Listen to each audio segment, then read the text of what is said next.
Nestled between thick forests and winding rivers, in the heart of the Philippines, was the town of San Roque, a sleepy place with old traditions, tight-knit families, and whispers that clung to the night air like smoke.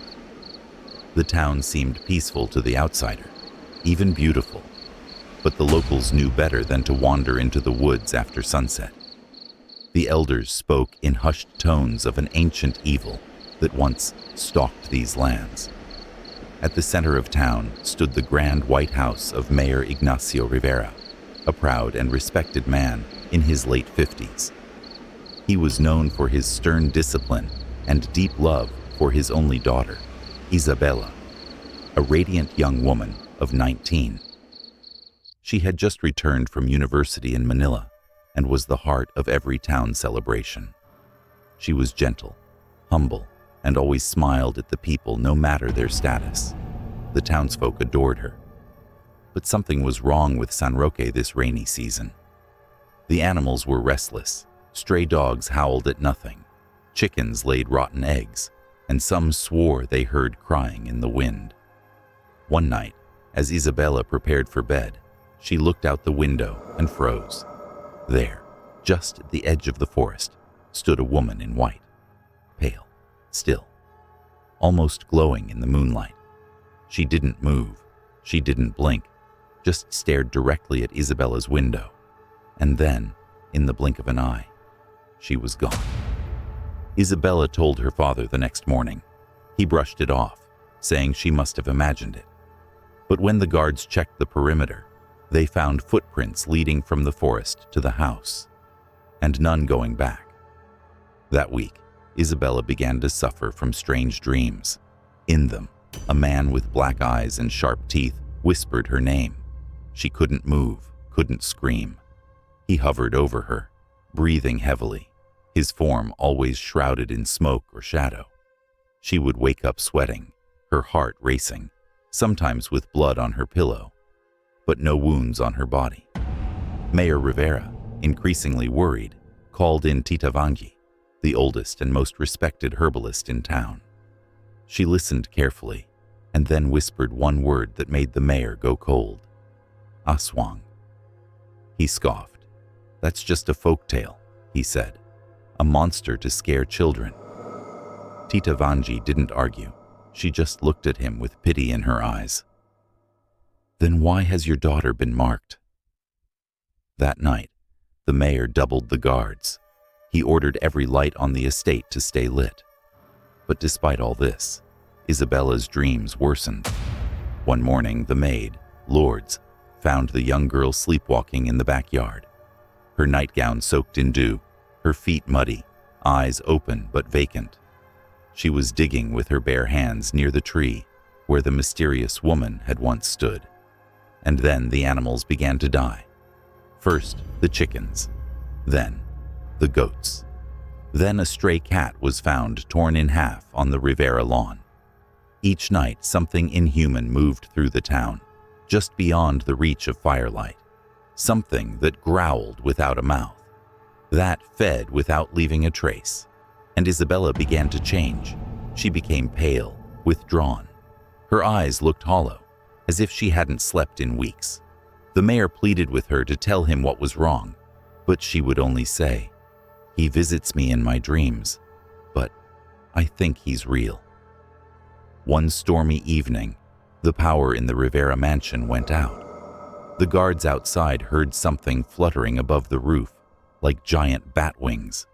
They pointed their flashlights into the trees, but saw only shadows. One of them swore he heard a baby crying from the sky. When the lights came back, Isabela was found in her bed, soaking wet, clutching her stomach, whispering to herself, "He said I belong to him now." The following days in San Roque were soaked in rain and fear. The skies stayed gray, as if the heavens themselves mourned something unspeakable. Inside the Rivera mansion, the air had grown heavy, thick with silence and dread. Isabela no longer left her room. Her once vibrant laughter had vanished, replaced by whispered prayers and a distant look in her eyes. Mayor Rivera brought in doctors from the city, They examined her, took tests, ran blood work. Physically, they said, she's fine, just fatigued.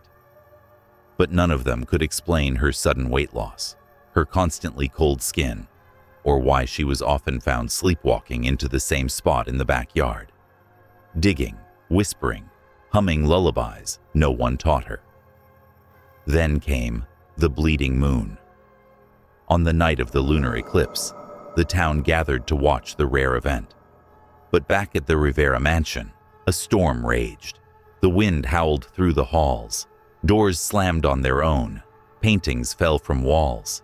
Somewhere in the attic, something scratched, slow, deliberate, and deep. Isabella screamed. Her maid rushed in and found her levitating above the bed. Her eyes rolled back. Her body arched in pain. Her mouth opened wide, but the voice that came out was not hers. She is mine now. Then she fell to the bed with a thud, unconscious. Mayor Rivera demanded the truth. What is this? What's happening to my daughter?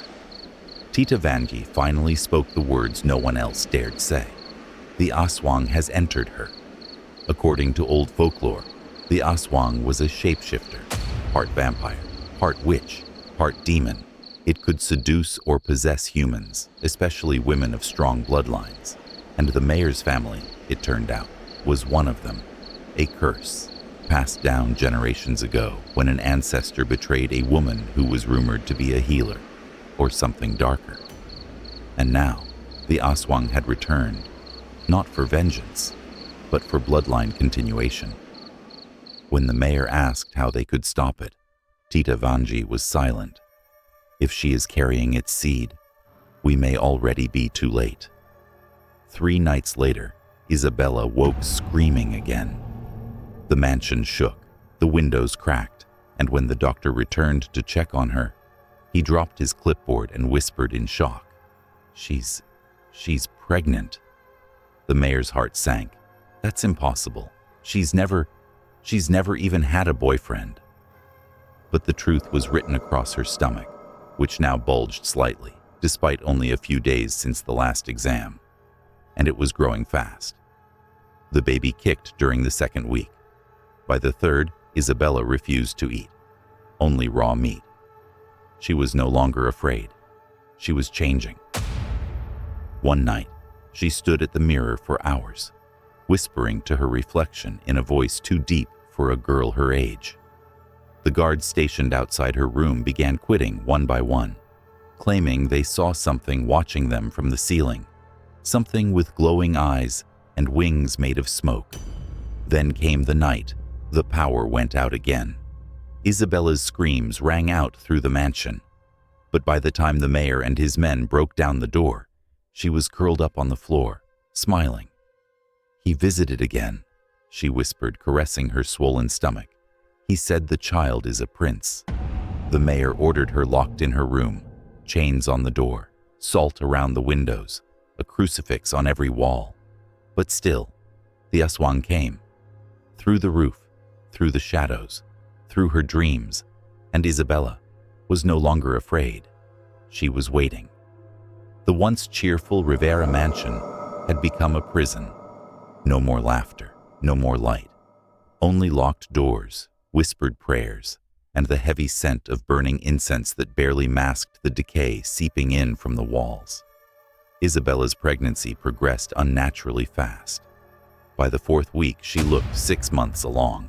Her skin grew pale, nearly translucent, veins visible beneath the surface. Her eyes changed, brighter, glowing slightly at night. She stopped responding to her name and instead referred to herself only as the chosen vessel. Mayor Rivera, desperate and frightened, scoured every neighboring province for a solution. He found an old man, Mang Chelso, a former albulario, a folk healer with a haunted past. Mang Chelso had once battled an Aswang and lived, though he'd lost his wife in the process. When he arrived in San Roque, he stepped into the mansion and immediately froze. "You've let it get too close," he said. "It's not just inside her. It's inside this house." He explained that this was no ordinary possession. This Aswang was old, ancient, perhaps even royalty, among its kind. It had chosen Isabella not just for her beauty, but for her bloodline. A child born of human and Aswang would be powerful beyond imagination, able to walk in daylight, to feed on humans without detection, to command spirits and beasts alike. If the child is born, Mang Chelso warned, San Roque won't survive. The mayor finally believed. He begged Kelso to help save his daughter. That night, the ritual began. Tita Vangie and Mang Chelso circled Isabella's bed, drawing ancient sigils on the floor with ash, salt, and pig's blood. Isabella was tied down, her limbs thrashing, mouth foaming, her voice switching between innocent pleading and monstrous laughter. "You think you can stop destiny?" The voice growled from within her. "He is coming. He is watching, even now."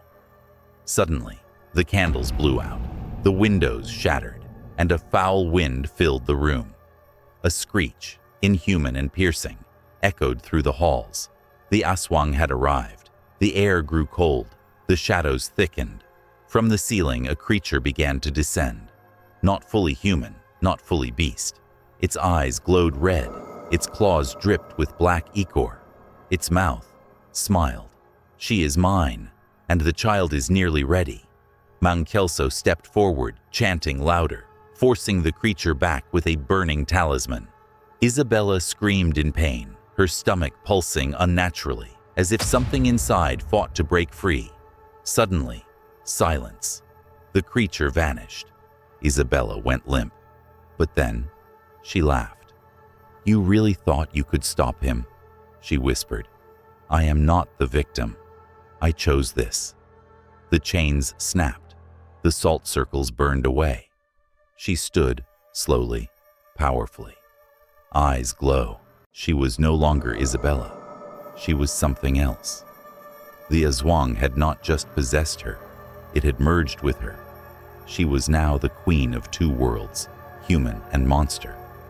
And as the mayor watched in horror, clutching the crucifix in his trembling hand, she whispered, "Father, you should be proud. Your grandson will be born at midnight, and he will change everything." Outside, the townspeople heard the first cry, not of pain, but of birth. The sky over San Roque turned pitch black at exactly midnight. No moon, no stars, just darkness so thick it felt like the world had been buried alive. The winds stopped. The trees stood still. Even the dogs stopped barking. Everything went silent. Inside the Rivera mansion, Isabella, no longer truly human, stood tall in the center of her room, her eyes glowing gold, her skin shimmering with veins of black. Around her, ancient symbols drawn by Mang Chelso began to melt away as if burned by unseen fire. She was in labor, but she did not scream. She smiled. Tita Vangie sobbed in the corner, clutching her rosary, whispering prayers that no longer seemed to work. Mang Chelso stood his ground, talisman in one hand, dagger in the other. "We have one last chance," he said. "If we can destroy the child before the final breath, the bloodline ends here." But Mayor Rivera stood frozen. His daughter, no, the creature wearing his daughter's face, turned toward him.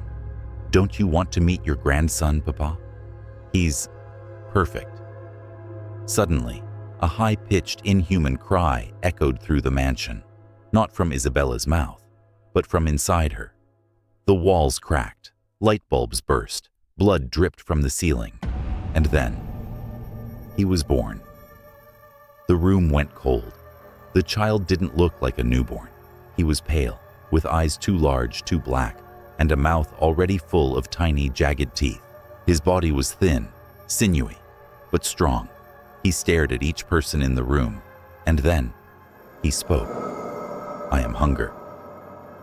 The baby crawled from Isabella's arms and stood upright within seconds, walking like a child years older.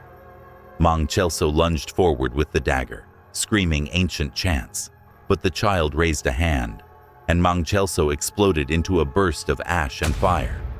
Tita Vangie screamed, collapsing in horror. Isabella held her child, humming softly, rocking him. "The world has taken from our kind long enough," she whispered. "Now, it's our turn." The baby blinked, and with one scream, every window in the mansion shattered. Lights across San Roque flickered and died.